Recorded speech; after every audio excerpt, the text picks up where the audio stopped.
दोस्तों, आज मैं आपको बताने वाला हूं एक मजेदार और दिलचस्प कहानी जिसका नाम है पापा बनाम पप्पू। यह कहानी है श्री हरिशंकर जी और उनके प्यारे बेटे पप्पू की।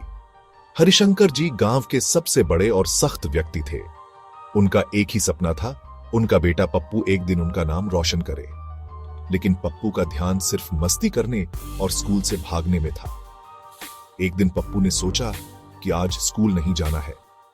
उसने अपने सिर पर हल्का सा तेल लगाया, चेहरा पीला करने के लिए हल्दी लगाई और बुखार का नाटक करने के लिए थर्मामीटर को चाय में डाल दिया। जैसे ही पापा आए, पप्पू ने कराहते हुए कहा, पापा, मेरा बहुत तेज बुखार है, आज स्कूल नहीं जा सकता। पापा ने थर्मामीटर देखा जिसमें 108 डिग्री तापमान दिखा रहा था। पापा ने चश्मा ठीक किया और बोले, बेटा, 108 डिग्री में तो इंसान भाप बनकर उड़ जाता है। तू अभी तक यहां कैसे बैठा है? चल उठ, स्कूल जा। अब दूसरे हादसे की बात करते हैं। परीक्षा का समय आया और पप्पू को कुछ नहीं आया। उसने सवालों के जवाब अपनी समझ के हिसाब से दिए। गणित के पेपर में सवाल था, यदि ट्रेन 60 किमी प्रति घंटे की रफ्तार से चल रही हो और 2 घंटे बाद रुके तो कुल कितनी दूरी तय करेगी? पप्पू का जवाब था, अगर ट्रेन रुकी ही थी तो चल ही क्यों रही थी? मास्टर जी ने सिर पकड़ लिया और पप्पू को 0 देकर घर भेज दिया।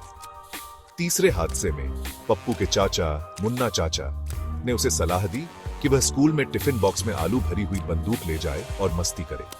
पप्पू ने ऐसा ही किया। लेकिन जैसे ही उसने मास्टर जी की पीठ पर आलू दागा, मास्टर जी ने तुरंत पकड़ लिया और पापा को बुला लिया। पापा आए और पप्पू को देखते ही बोले, अभी घर चल, आज तेरी क्लास मैं लूंगा।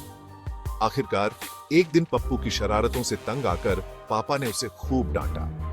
तभी पप्पू को एहसास हुआ कि वह अपने माता पिता की मेहनत को नजरअंदाज कर रहा था। उसने तय किया कि अब वह मेहनत करेगा और अपने पापा का नाम रोशन करेगा।